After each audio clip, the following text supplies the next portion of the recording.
Welcome to the Rebuild Procurement Podcast, the number one procurement podcast in the world, where we dive deep into topics to keep procurement people up to date and ahead of your peers.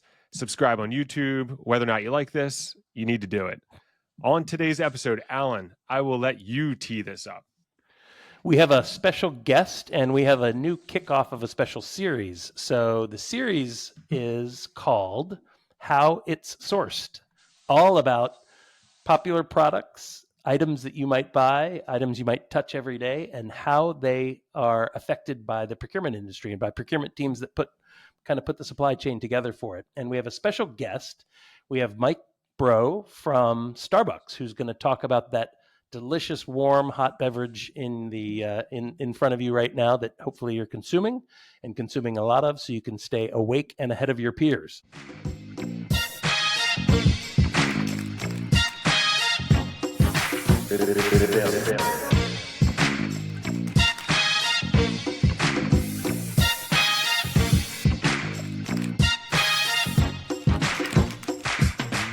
I'm Tom Finn, bringing 15 years on the client side procurement finance and category management experience in large and small cap orgs. And I'm Alan Veek, a procurement geek on the sell side of our street, and I've assembled a team of superhuman procurement professionals doing managed services at a company that we call Summit.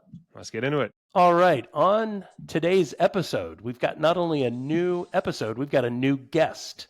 I'd like to introduce you to Mike Brough, who is a former colleague of mine in the managed procurement services arena. We both worked together at a company called Denali. I was based in the Pittsburgh office. Mike, you were in the Bellevue, Washington office, so East Coast, West Coast. And Mike and I both had a great run at Denali. Both of us ended up leaving. Mike went to leave and work with a client who's going to be the subject of our discussion today. He went to work for Starbucks for a little over 6 years. He started out as a senior sourcing manager and did a whole bunch of great sourcing for Starbucks, and then eventually rose to become category manager for beverages and packaging, in charge of North America spend across about 10,000 store locations. So not a small feat, not a small amount of spend. So what we thought we would do today, that I think is a lot of fun, Tom and I talked about what are the different neat things that we can talk about. And we both remembered fondly back to earlier days when we watched the fun manufacturing series, How It's Made. And we said, how about if we did that for procurement instead of manufacturing? Let's do it for procurement. Let's call it How It's Sourced. And we thought what could be fun if you're listening to this podcast in the morning. Maybe you've got a cup of coffee in your hand. Maybe it happens to have the Starbucks logo on that cup of coffee. What we thought we'd talk about today is how that cup of coffee got to be in your hand. What is the supply chain and what is the procurement team's focus that led that from the field into the roaster, into the store, into the machine, and then into a cup into your hands. And we thought we'd just talk about how that happened, how it was sourced from beginning to end. So welcome, Mike. Thank you, Alan. Thank you, Tom. Thanks for having me. Excited to have you. Yeah, it's fun. And thank you for giving us this first crack at how it's sourced. All right, let's. Very daring of you, Mike. Very daring of you. Why don't we just dig in? The way I like to think about this is kind of in a very structured way, starting with kind of like what is the biggest cost element or the biggest element that goes into a cup of coffee, all the way down to the smallest. And, obviously in something as complex as a cup of coffee and most complex items, it might be a couple dozen things. So maybe what we do is we just focus on the first 6, 7, 8 things, the highest ringers in that cup of coffee. So number one, Tom, you got a guess? Well, for me, I guess it's between one of two. You have just because I'm dividing by a lot in my mind in this quick math. So it's either maybe the coffee. I've always tend to listen to like that. What does it cost? USPS and FedEx and all those to get the package to your door when it's going across country. So then they always end up talking about the last mile. So I feel like the stores might cost some, but as they get divided into that cup. That's great. All right. Drum roll, please. Mike, give us the big reveal. What is the number one most expensive thing in a cup of coffee? Well, it's a great question, Alan. And it's a couple of very good guesses from you, Tom. I've brought a visual aid here for us. I've got a cup of coffee here from Starbucks. And you may not think about it, but the most expensive contributing cost to this cup of coffee is actually the direct labor of the store partner or Mm, barista that's Hmm. preparing the cup of coffee, followed by the overhead associated with that store and all of the fixed costs associated with it. And then next on the list would probably be the coffee itself, Tom. So mm. you hit two of the top three. Yeah, I Um, kind of went pretty broad on you there, though, Mike. yeah. I think I said everything. I think I basically said that. Yes. um, Following the coffee would probably be the depreciation of the equipment that's used to Hmm. prepare the coffee, Right on. followed by a close tie between the other beverage ingredients that go into that coffee, depending on what your special drink is. So, milk, sugar, Mm. syrups, sauces, toppings, inclusions, all of the other items that go into that coffee. And then We all have lastly would family be members, Mike. We all have family members for whom those rank higher than the coffee itself because they have this that's Yeah, much right. coffee and definitely. this much milk. Yeah, the added cost is more expensive in other things. Yeah, not every cup Yeah. of coffee is the Yeah. same. My mom That's has right. a little coffee with her half and half. There you go. There you go. Just for color. And then the last thing would be the cup itself and the lid.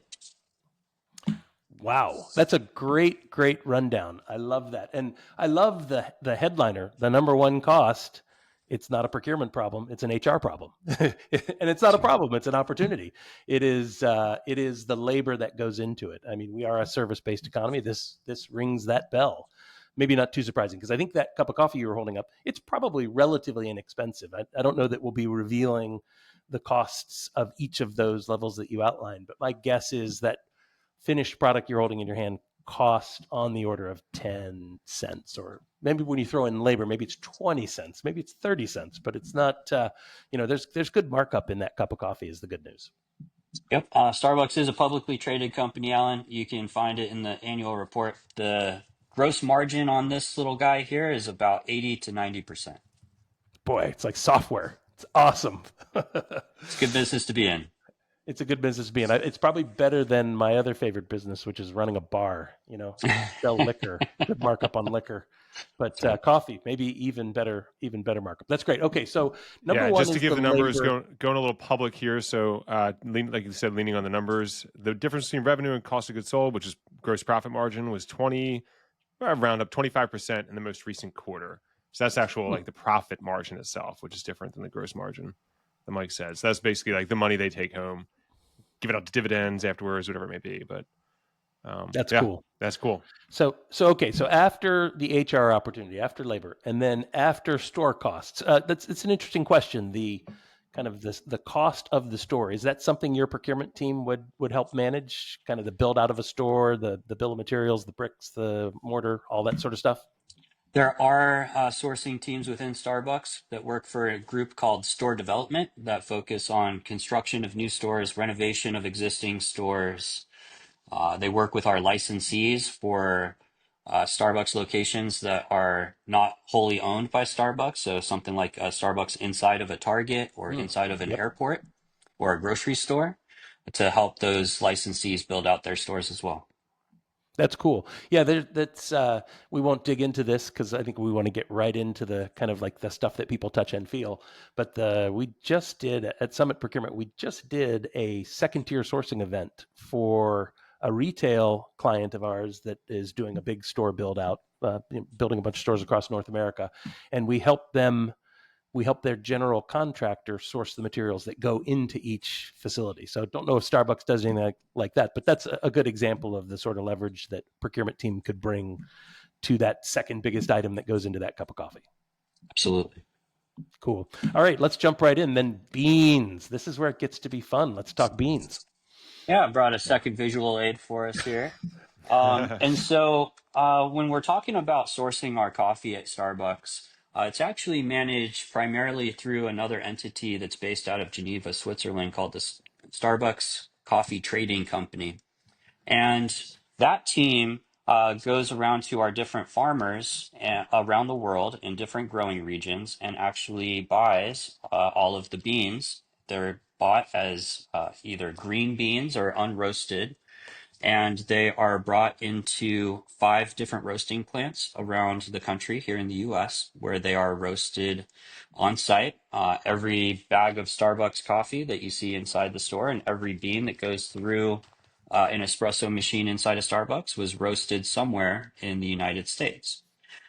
They send 150-pound bag of each of those batches to Seattle into the corporate headquarters where they are tested and sampled to ensure that there's good product quality and consistency across all of those Starbucks locations around North America.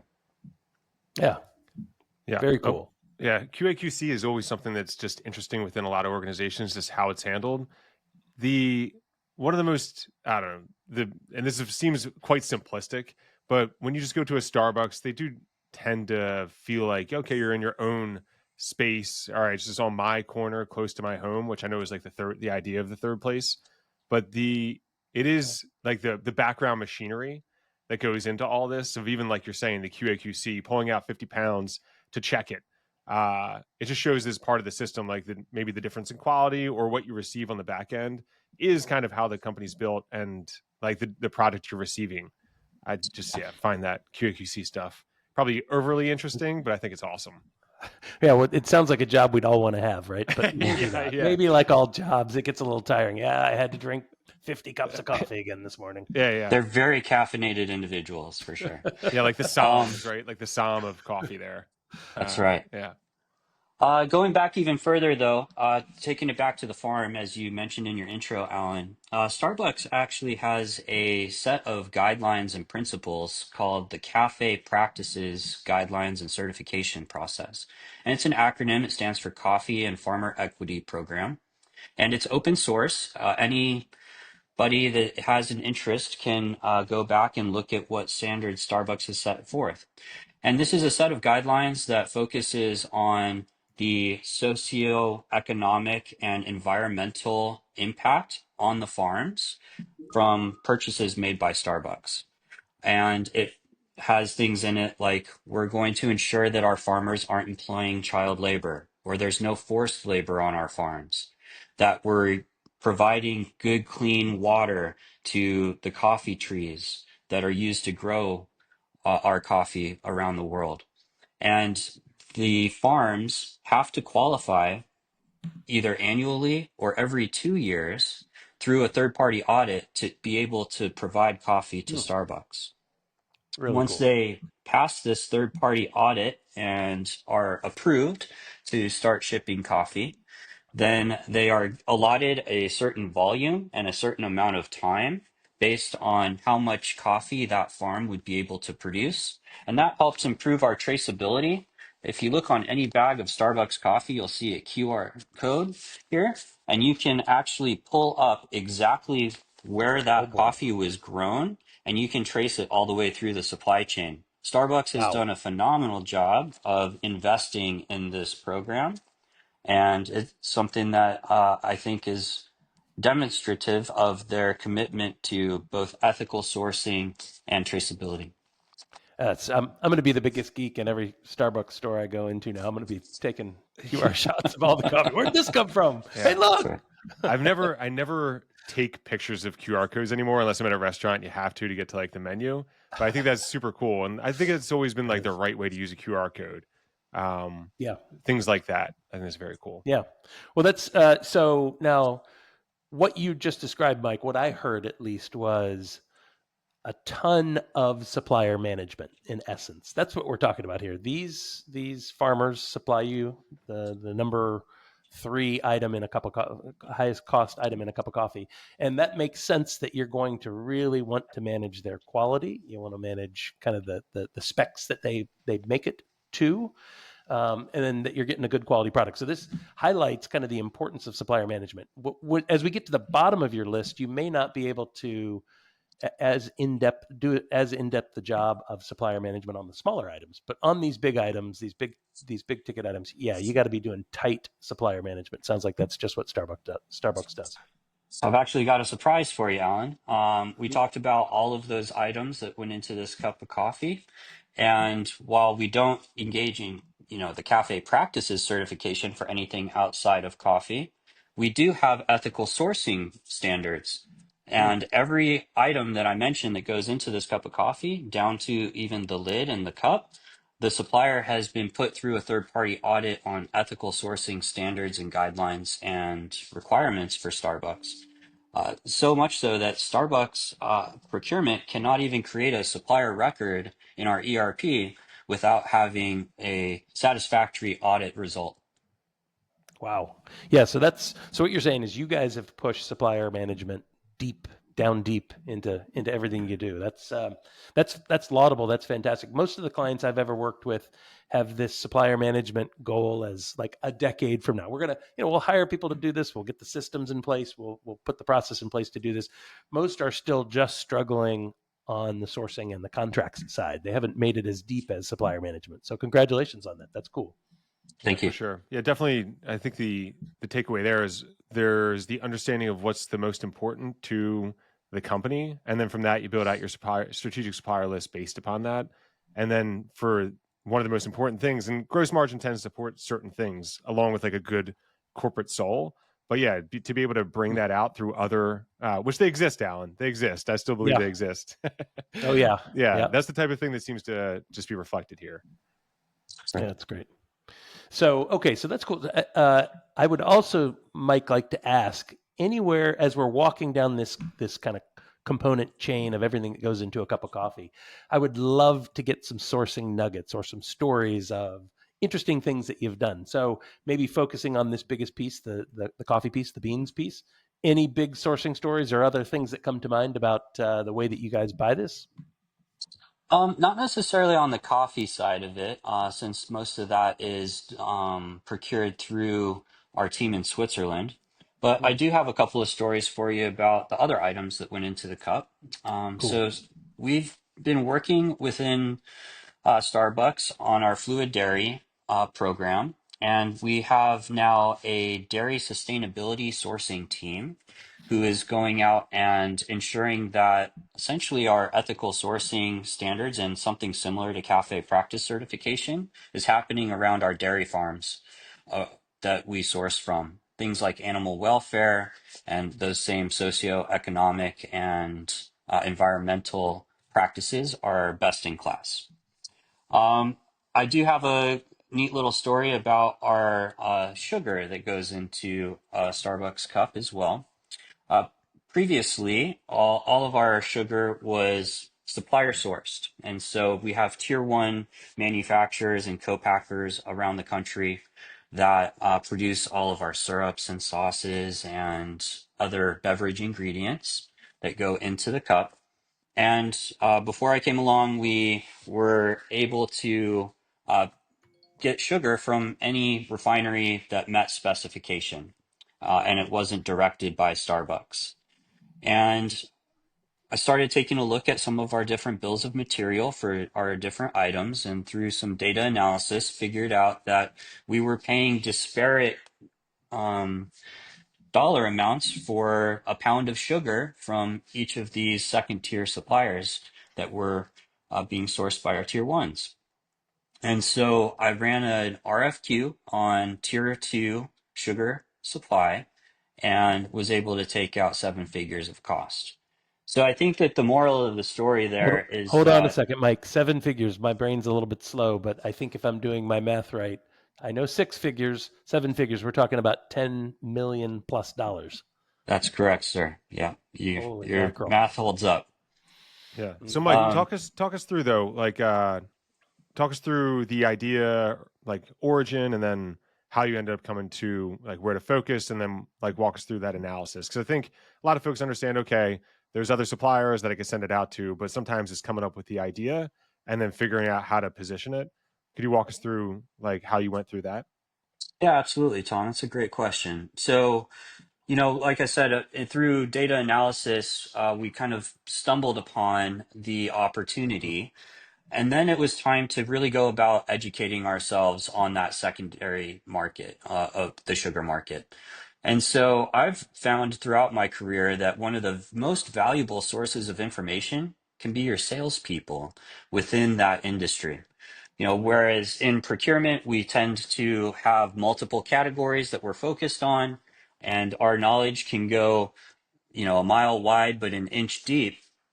Your salespeople are actually living and breathing that industry for often decades. And so instead of a mile wide, they've got an inch wide, but they've got a mile deep. And so for the sugar opportunity, I actually reached out to one of our tier two suppliers. Shout out to John Unover at Indiana Sugars. And I had him set up what I called Sugar 101. And I Mm, told him, I that's want to so cool. learn everything that you have learned in your decades of experience of running a sugar broker. I want you to pass it on to me. And so we met 3 different times for about an hour and a half to 2 hours each. And it was just a master's class in sugar. And once I had the, cursory knowledge of that market, then I was able to go out and find competitors and put together a good competitive bid.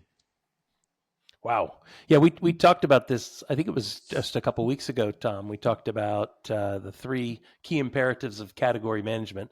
Mike, that the three things were: number one, know your stakeholders; number two, understand your category; number three, drive results. Well, you very much were in this second phase of understanding your category. 5 or 6 hours with a subject matter expert in that particular field, so that you could get to number three key imperative, which is drive results. That's right. Absolutely agree. And then I'm a big fan of pulling in information from wherever you can. I think as sourcing people, one of the most important things we can have is an intellectual curiosity. And so I try to just be a sponge. I got into the USDA portal, which if you're sourcing any agricultural product, it turns out to be a treasure trove of information there. Wow. I've looked at YouTube videos. You talked about how it's made. And so I think that there's a lot of different interesting sources of information that you can use to educate yourself about a given category or a given market. Yeah, what's fun about that is then you get to go home and around the dinner table say, "Who wants to know the story of sugar?" Right? That's right. And I watch As everybody's everyone's eyes done, glaze like over. I'm done early. Yeah. Oh, well, it's like you could talk about a flange, and everybody then they truly would glaze over, like, "What's a flange?" But everybody knows sugar. Everybody loves sugar. You can tell the story of sugar. Which so let's we're gonna pop back up to talk a little bit more about some of that things higher on the list. But it was interesting when we had a pre-discussion about this, where the sugar that goes into the syrups and into the drinks that are made by Starbucks, where that comes from. Because I would, instantly my mind goes to the equatorial regions, the tropics, places where they Yeah. You grow go south and then granular. yeah, Yeah, you think yeah. You sugar say cane. sugar cane. Yeah, but it's not that. Tell us where Starbucks sources most of their sugar. Yeah, so most of the sugar that Starbucks sources is granulated beet sugar. And so sugar beets in the United States, about 70% of our total volume in the United States for a given year is grown in a very specific region up on the border between Minnesota and North Dakota in the Red River Valley. And Who would have so ever guessed it? that's right. I wonder why And it's called the Red River. It's because of those beets. Oh yeah, It's all yeah. those that's There you go. beets. The Red River Valley. That's good. The beets are grown in that region over the summertime months, and they're harvested in the late autumn, where they're stored in big piles outdoors, and they use nature's refrigerator of freezing temperatures to store the beets over the winter time before they start to process them and refine them into granulated sugar, which is also primarily done in that region. They don't like to transport the beets very far. And so most of the folks that work in the fields then go into the refineries in around March, April timeframe and start processing previous year's crop into the granulated sugar. From there, our Tier 1 suppliers at Starbucks purchase the granulated sugar now under our pricing and our contracts, and they are shipped their sugar into their production facilities around the country where it's converted into the finished goods, and Starbucks comes and picks it up and distributes it to one of our 38 distribution centers around the country where it's stored and distributed out to our stores in the final mile. That's pretty cool. So 5 roasting plants, 38 distribution centers. In the U.S., probably 5,000 stores. I don't know how many, right? But It's actually over 10,000 if you in the count all U.S. of our alone. Oh my licensees as gosh. well.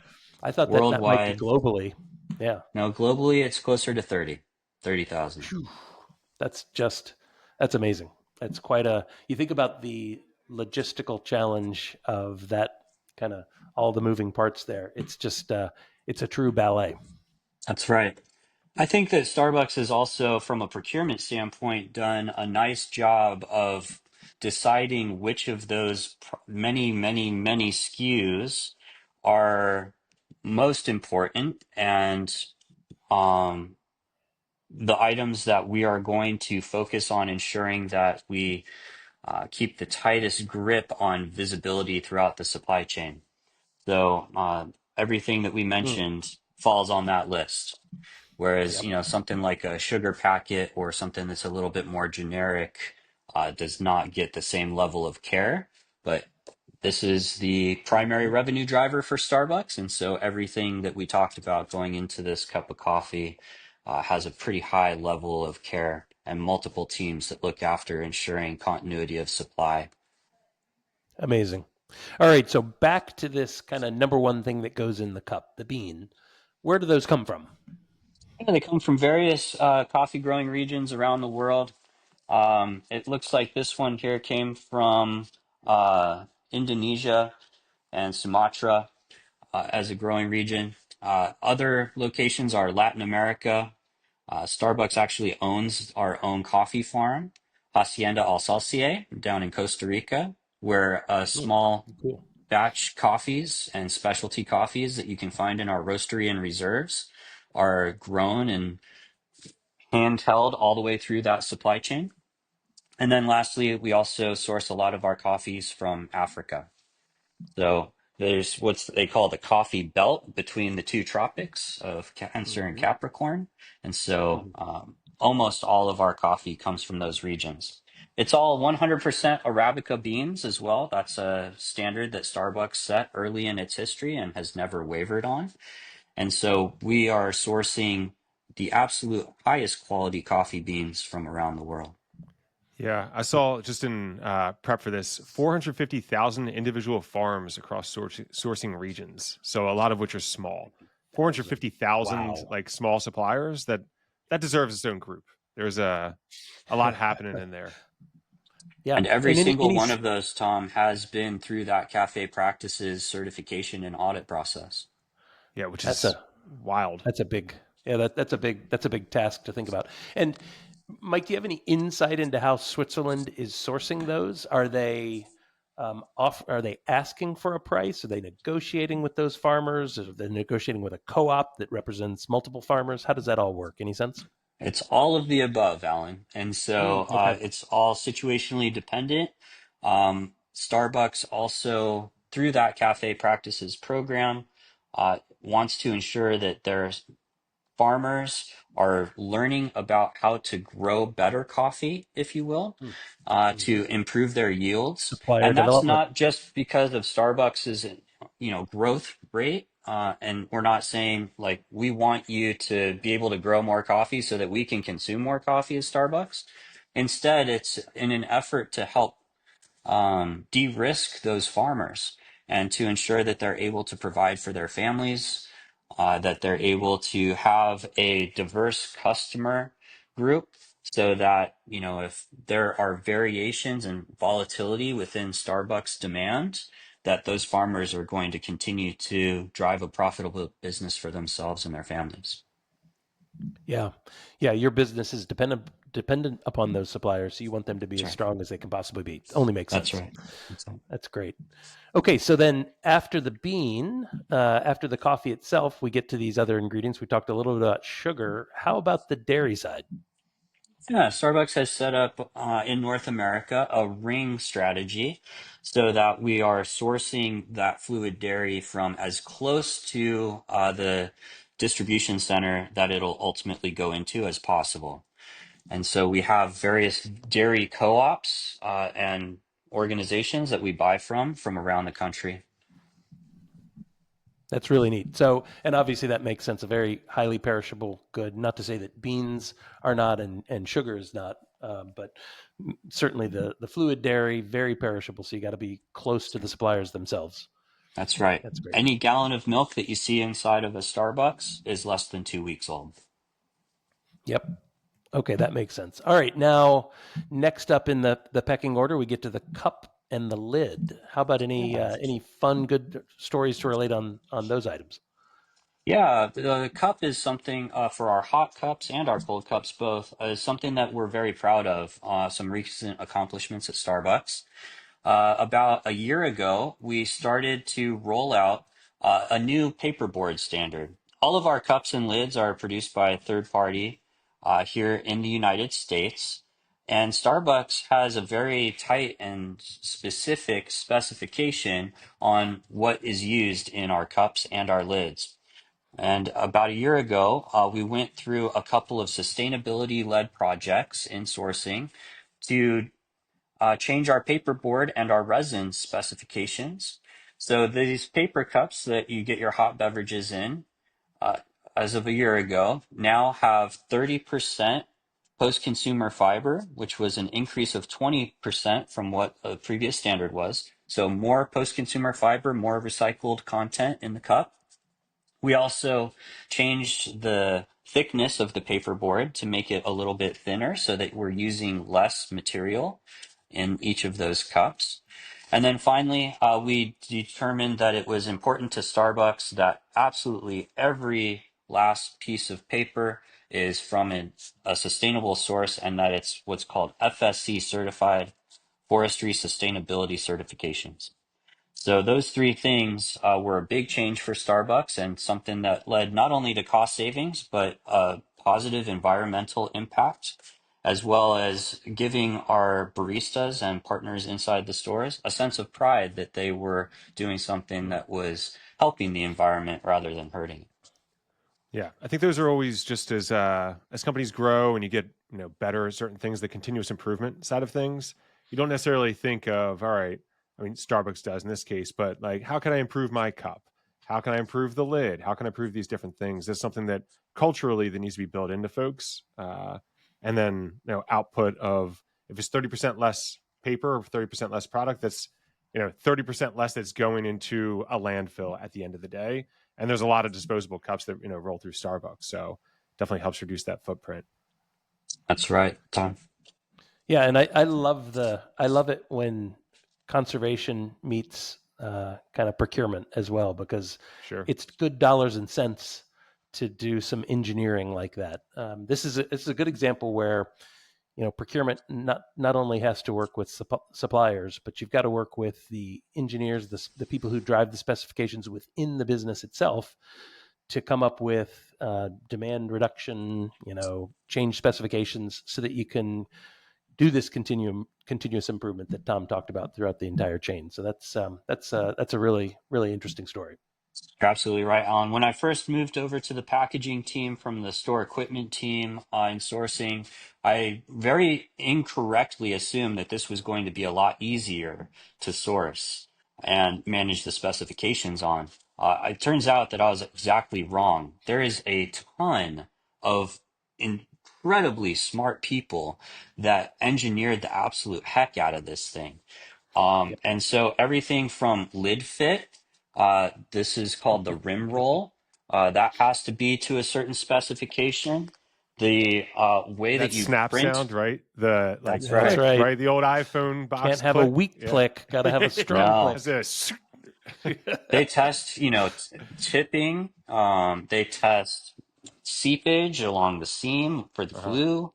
They test the absolute heck out of this, and it's an incredible amount of engineering that goes into these coffee cups. Yeah, and then that QA/QC on the back end too, to make sure that you're getting what you need every time, rejecting, poor cups and how that works through the system for sure. And that's also built into a sample plan. And again, it's a third-party audit that goes through and tests our cups that are coming off the manufacturing line to ensure that they're to Starbucks specification. Yep. And then there's the sleeve, and then there's the little green doohickey that probably has a name that you plug the. I'll be you bung honest, up that the I hole feel with. like whenever I use that, I'm like, I'm just throwing away plastic because I'm going to drink this thing in about the next 12 minutes. So Yes. no need to keep it hot. Yeah, well, Doohickey is on the item description on the drawing. On the bill of materials. I get good use out of it, though, Tom. I chew the hell out of it before I throw it away. Yeah, no pencil I'm around, no nervous straw. like that. Where's that Starbucks doohickey? Yeah, and Mike, can you do me a favor? Can you talk to the engineers or the marketing people and see if we can? I'm old enough to remember when Miss Mermaid on the front of that cup had a belly button. Now she doesn't have a belly button anymore. I miss the belly button. Anytime I have a Sharpie, Alan. I get the Sharpie. I give her a belly button. I'll see what I can do for you, Alan. See what we could do. Yes. Well, that's fantastic. Anything that we missed in this kind of rundown? So we kind of had labor as number one, store overhead as number two. We had coffee, the beans, we had milk, we had sugar, we have the cup and the lid, and we talked about the machine. Do we want to say anything about the machine? This is kind of cool. I mean, these things are basically like souped up hot rods. What about the machines, Mike? Yeah, the espresso machines that you find in a Starbucks location around the world are all sourced out of a single supplier that's based out of Switzerland. And Starbucks, about 3 to 4 years ago, started to recognize the value in capturing telemetry data off of those machines. And so now all espresso machines in a Starbucks location around the world are now IoT capable, and Starbucks can collect Internet of Things, right? They're all connected. Yeah. They're all online. They're all connected to the cloud. They're all providing status updates in real time so that Starbucks can manage the performance and also, in my mind, as a sourcing person, more importantly, start to avoid some cost with doing things like proactively launching a service technician if they're starting to notice a component that's starting to work its way out of specification. So if there's a motor that is vibrating too much, they'll actually proactively launch a service technician instead of waiting for that piece of equipment to go down and have to be taken offline. Now you start talking about lost revenues and impact to store operations so that that service provider can come in and fix the piece of equipment in the middle of rush, for example. How many times have you walked into a store and gone, oh no, the line is crazy, and it's because of that espresso machine being offline? Well, that's no longer an issue. You've seen those times, those downtimes come down significantly because of the use of technology and the Internet of Things to be able to proactively manage the fleet of machines. It's a really cool story. Yeah, I remember I think this may have been fixed, but for McDonald's, they had this ice cream issue. Do you know about this, Alan? The famous McFlurry machine. Yeah, McFlurry, but I think it was everything. I remember we were coming back from like a amusement park with my kids, and we went to one McDonald's, and it was broken. And we'd already promised them ice cream. And we went there. I knew there was one down the road. Went to the next one, it was broken. And then that's when I found out about that whole McDonald's issue. I think it was more copyright focused, but companies like that, I mean, those things, the downtime, and then also if it's a morning routine, the hit to the brand, like maybe I'll find another coffee shop if this is going to happen. Bingo. So definitely very important for the customer experience. That's right. That's what's really it's all about. You asked about if there was anything that we missed. I would just want to give a quick shout out to the sourcing and packaging sourcing teams at Starbucks, known as Team BevPack. There's a lot of really incredible sourcing professionals that are working to make sure that customers have access and continuous supply of these items into Starbucks stores. And they're just an incredible group of people. They come from a diverse set of backgrounds, but they all have the same common goal in mind, which is taking care of our store partners as well as customers. That's a good shout out. Yeah, behind every cup of coffee that you're drinking, and I think that Mike, you mentioned it earlier, something like 2 billion cups of coffee a year is what Starbucks sells. So on our team in North America, it was about 2 billion last year. That's an amazing number. Behind every one of those cups of coffee stands a proud procurement professional who is smarter than their peers, waking up every day thinking about how to get that fine product into your hands. That's right. That's great. All right. Well, I think that's a wrap. Tom, anything you'd like to close with? Yeah, I appreciate it, Mike. Where can folks find you? Yeah, thanks, Tom. So I can be found on LinkedIn under Michael Brough, and I look forward to connecting with some of your. Brough, bro.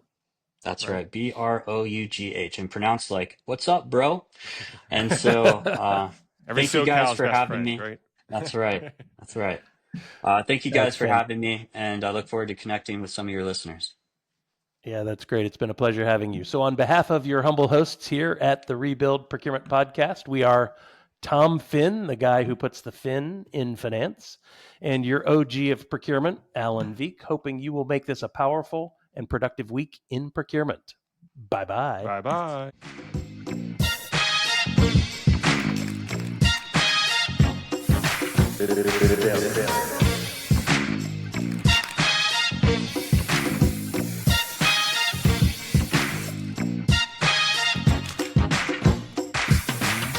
Show me, and you won't hear the word rebuild.